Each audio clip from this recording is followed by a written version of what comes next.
This is CBC Vancouver News.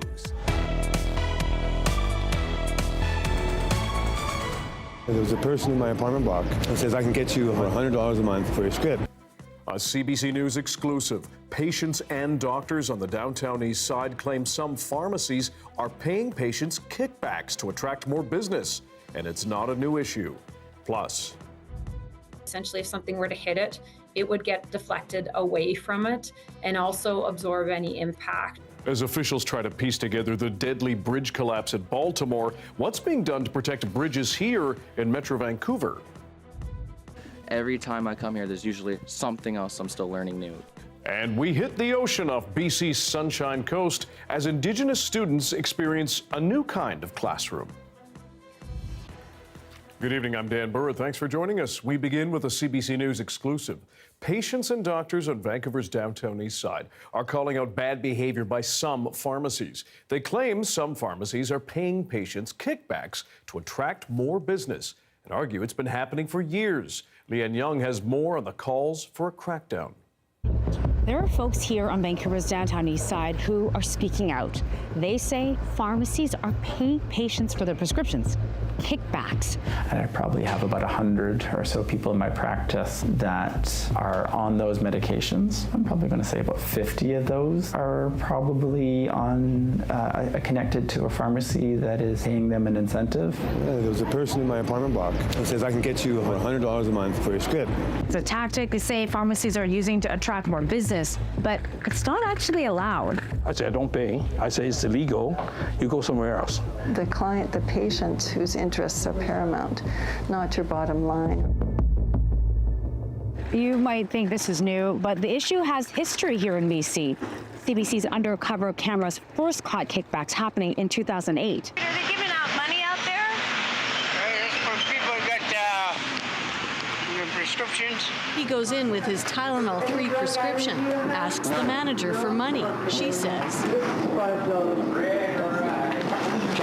Just $5. She laughs. The pharmacist gives him $5, what doctors call the kickback. Since that reporting, there have been lots of changes. Investigations, stiffer policies, and pharmacies are now very clearly banned from giving any incentives. But guess what? The community tells us cash kickbacks are still happening. Patients with lots of daily prescriptions mean bigger profits because pharmacies can bill pharmacare for more money. And today, many pharmacies are delivering meds right to patients' doors, but the same concerns are still there. As this next person tells us, we've agreed not to use his name or show his face because tensions in this neighborhood over this issue could threaten his safety. How much were you getting paid? Well, $120 a month, 2 triplicates and an any-arm script, like say Dilaudid and methadone. How did you get into that? How did you even hear about it? Pharmacist assistants or pharmacists, they'll actually sit outside other pharmacies and in their cars and wait for people to come out and then approach them and say, if you come to our pharmacy, we'll give you $120.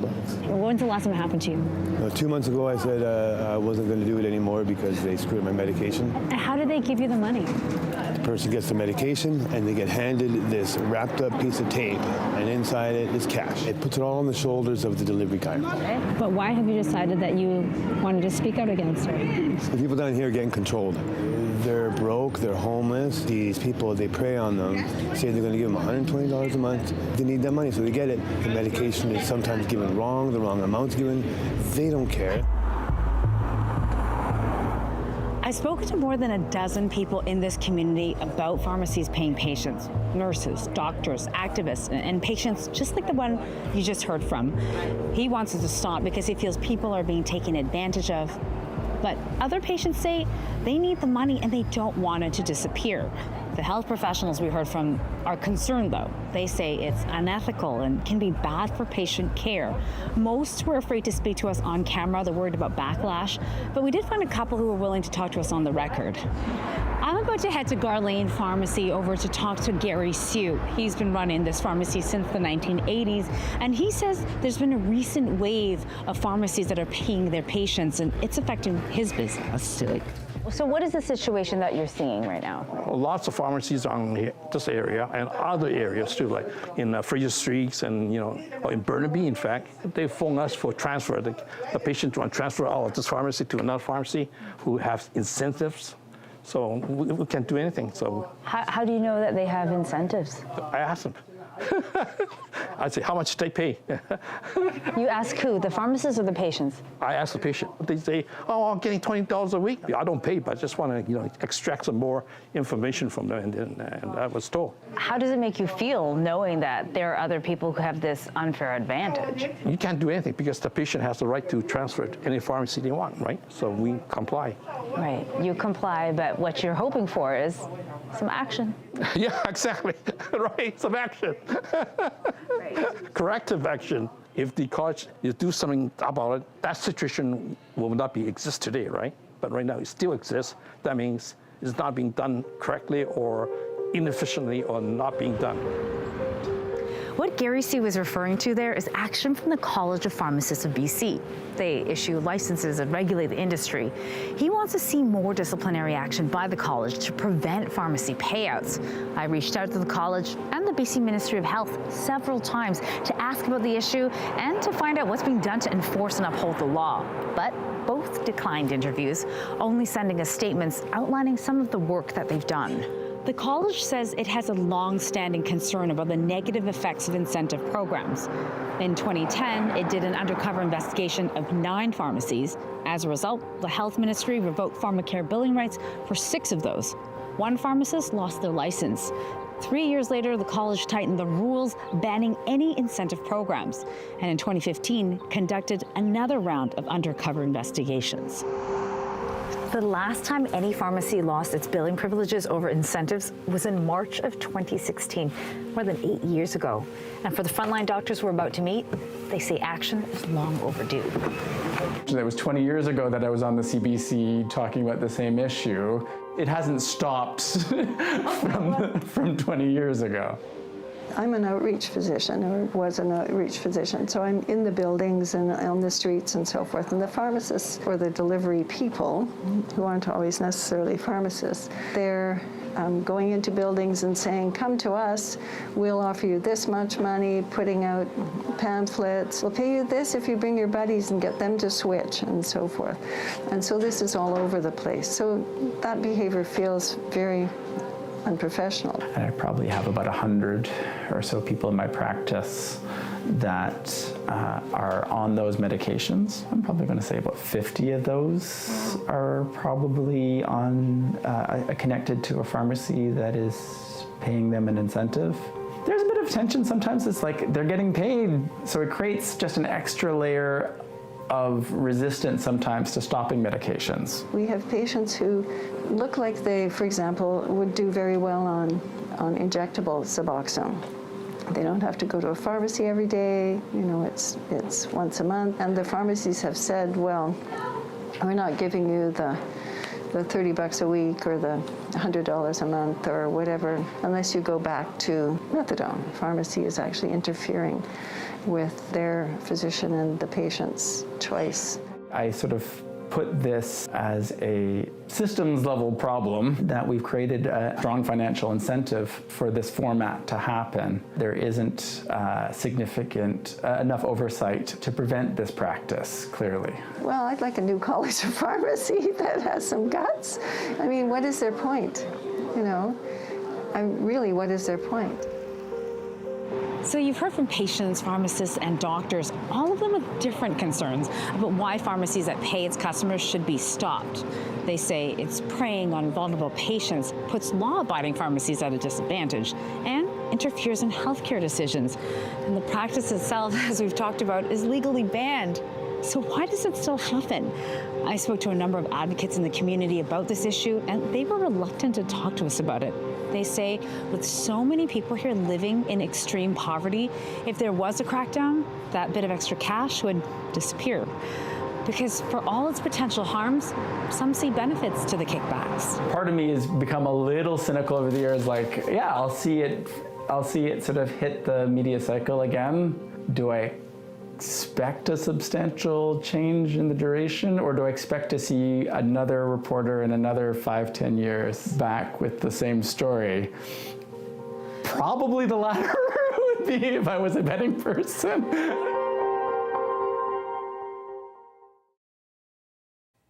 Leanne Young reporting. Divers have now recovered the bodies of 2 men working on the Baltimore bridge that collapsed early yesterday morning after a cargo ship rammed into it. Investigators are also looking at the vessel's voyage data recorder. It's getting this perishable evidence that we need, the components, the electronic logs, any sort of paperwork, the pictures we need to take, anything we need to identify to take from the bridge structure itself. The 2 bodies were found inside a truck below the water. The search for 4 other workers was paused because of water conditions. The ship lost power and issued a distress call moments before it hit the Francis Scott Key Bridge and brought it down. But it was moving too fast to change course. The bridge is a major commuter and commercial transport link, and the Port of Baltimore is critical to North America's supply chain. BC, as we know, is also a hub for ships big and small. After the Baltimore disaster, some people hear of questions about the risks of ship collisions on our local infrastructure. Benit Brach looks into what's being done to protect key bridges here. This tragic bridge collapse in Baltimore is what experts call an unusual incident, but it's something that also hits close to home. So Vancouver is home to Canada's busiest port. Massive ships like this one make their way in our waters every day. So what are some of the things being done to prevent ship strikes here?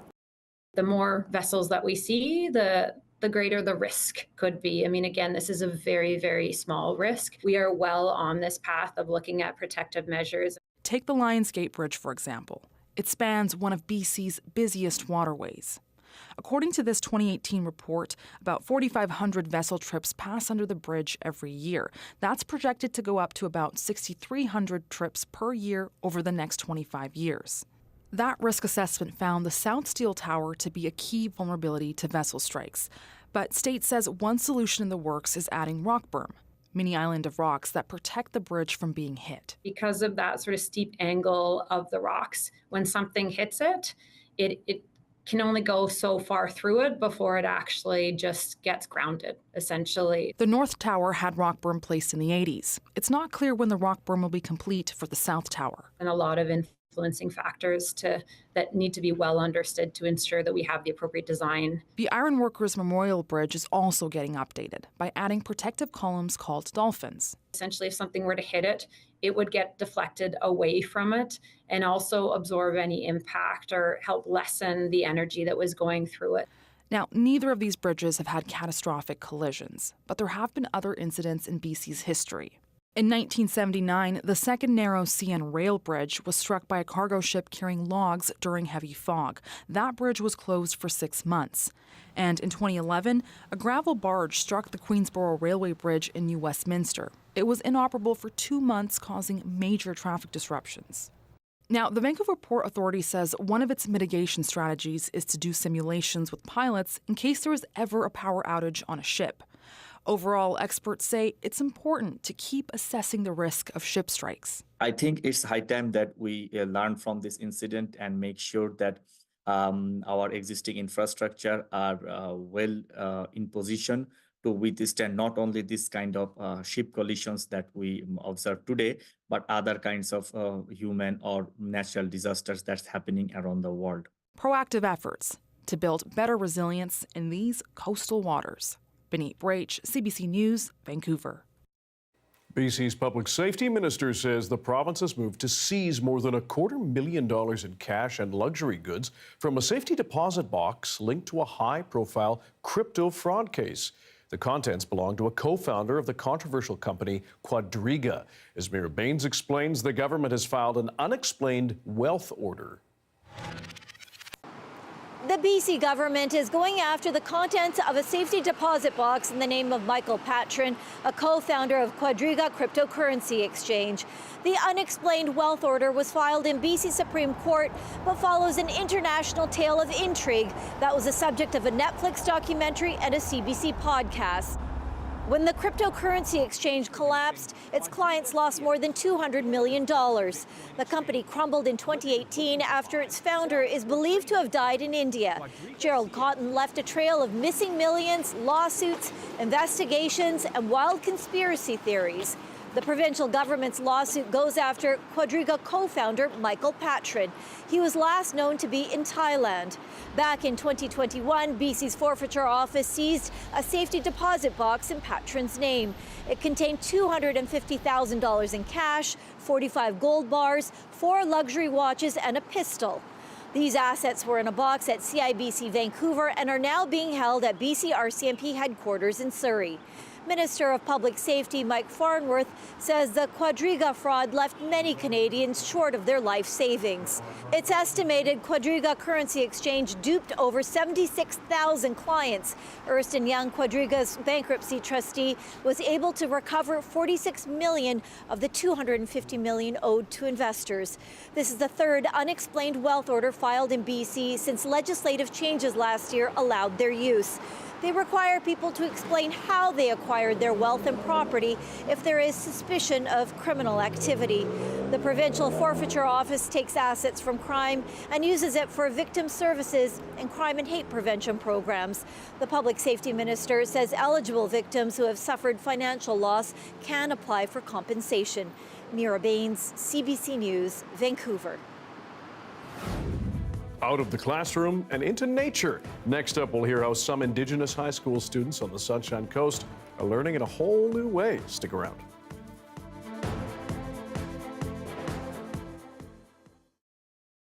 And welcome to our commercial-free live stream. Still with local news, BC's Crown prosecutors are sharing more details about how often those accused of crimes are released on bail. Between November 2022 and December of last year, the BC Prosecution Service collected data on almost 4,800 bail hearings. Prosecutors asked for jail for accused offenders in about a quarter of all cases. Judges granted bail in more than half of them. BC's Attorney General says those numbers could soon shift, though, after Canada's criminal code was changed earlier this year. So in January 2024, it's now the law of the land to have more directed bail policies for repeat violent offenders to seek detention. And I think those better tools in the justice system will hopefully show results. Reforms to Canada's bail system now put the onus on the accused to show why they ought to be released. Before, it was up to the Crown to prove why they should stay behind bars. The war in Ukraine is now grinding into its third year, and a Kelowna woman is doing her part to try to fight hunger there. Laura Allen made numerous trips to the country to deliver meals. She estimates she's handed out $3 million in the last year alone.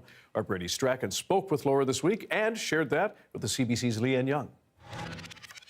Well, Liam, when I spoke to her, she was in the city of Zaporizhia. That's an area that has seen intense fighting between Russian and Ukrainian forces over the last 2 years. And she says when she goes into more of the rural areas, she sees houses that have their roofs blown off, seniors living in basements, and just the devastation of the war around her as she goes into these areas delivering food aid to people who need it.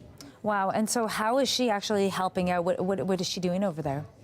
She's taking dehydrated soup packets, and it's made by groups that take produce here, and gleaner groups that take it and make these dehydrated food packets. And she says she's able to hand out millions of meals each year. She says to her, meeting the seniors and delivering this food is really what drives her to go back again and again. People matter, and I know that if I was in this situation, I'd want someone to care. And it's sometimes not even so much about the soup mix, it's more about being seen and being hugged and seen. And if they even get that one moment where, you're exchanging, you're giving them food and a hug, it's just a little bit of light in the dark.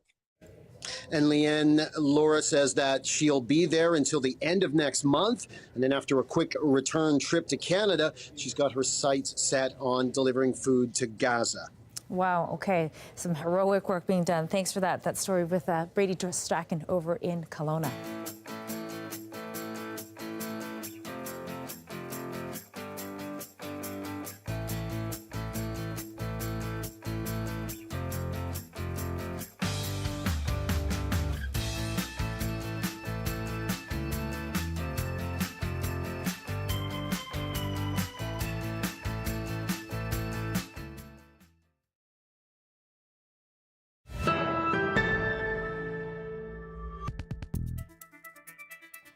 Some Indigenous students on BC's Sunshine Coast are taking their learning to a whole new kind of classroom. Outside, the district and Klamath Nation are offering a land-based learning program while also covering core subjects. Claire Palmer was in the Kathit region to see them in action. Hunting, fishing, social studies, and English classes, all subjects covered in the Gidja program. I think that it's this beautiful process that, we're just trying to give them access to the things that they should have had in the first place. Gidja, or GIJE, is an acronym for Guided Indigenized Journey to Excellence. It's also a word that means land. Program students learn life skills like wilderness first aid while also earning high school credits. It's offered in partnership between the Klamath Nation and the school district in the Powell River area. Hopefully that innovation trickles out to the rest of the district, where it's hard to break out of that system that's so entrenched and so colonial in its framework. And all of these steps have been taken to move us in a good direction. There have been different versions of them over the years. The current program is led by Corey Gordon, who's a member of the Beaver Lake Cree Nation. He says the program aims to increase graduation rates for Indigenous students, as well as increasing participation and attendance. Kind of when I started to design, my iteration of this program, it had ran before as a traditional skill builder program, ran in the community, and when I took it over, I kind of designed it around, building resiliency, identity, and self-esteem in kids. Elders in the community have long worked towards a land-based learning program meant to validate Indigenous knowledge in a way that is relevant and meets the needs of students. For me, I never had that. So when I come in here and I greet them every morning, it really uplifts me. And the kids are responding that way. So every day that I come in, it's exciting for me to see that they're going to be doing something that I never had an opportunity to.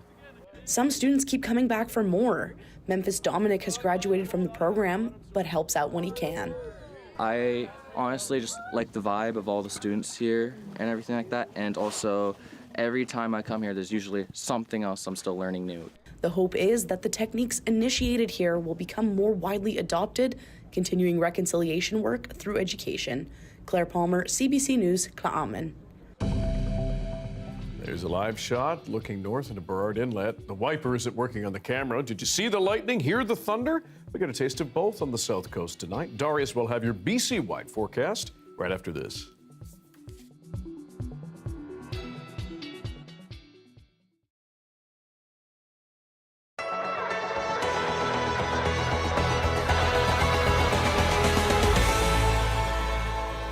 If you were a teenager or 20-something in the late 90s or early 2000s, chances are you remember these.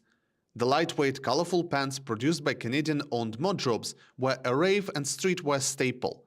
The founder and owner Steven Saldebus sold them far and wide, even bringing them to Woodstock in 1999. It's my selling domain. We've developed so much demand by the way we've marketed the product that we're finding it hard to sort of keep up. We're not the perfectly, efficiently flowing company. Like so many trends, the Modrobes craze did not last long. The bus sought bankruptcy protection and shut down the company in 2003. But that wasn't the end of the story.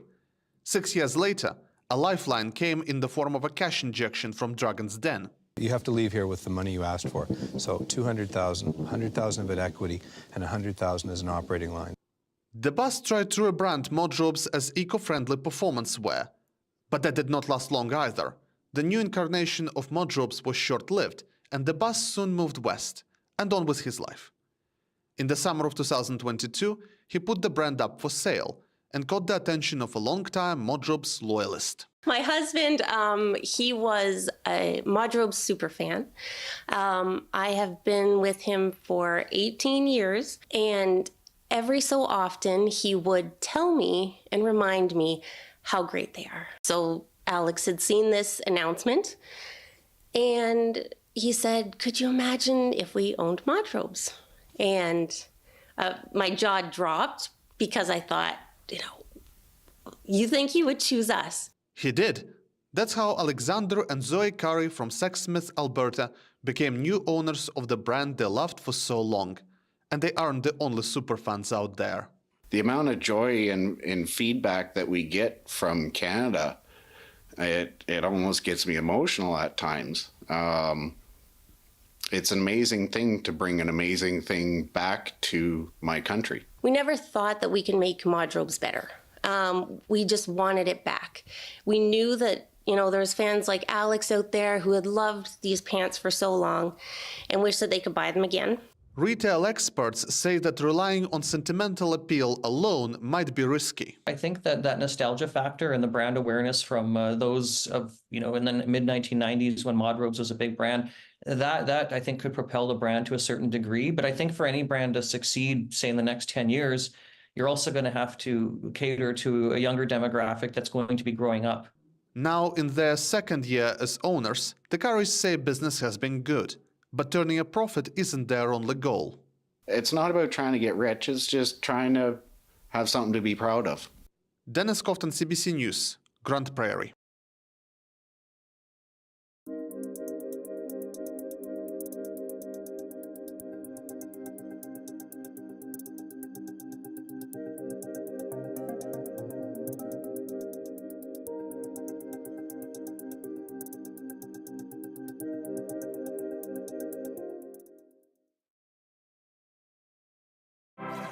Hi, I'm Amy Bell, and here's what's in your CBC Vancouver inbox. On April 13th, join CBC at the Vancouver Vaisakhi Festival. Drop by the CBC Vancouver tent, say hi, and win some fun CBC prizes. The Vaisakhi Festival continues in Surrey on April 20th. The event features some of the biggest celebrations outside India with colorful floats, community performers, and live music, all rich in culture. More info at cbc.ca/BC. The weather update is brought to you by Direct Buy Furnace. To cool and clean the air in your home, call Direct Buy Furnace. Installing Trane, the most reliable heating and cooling brand.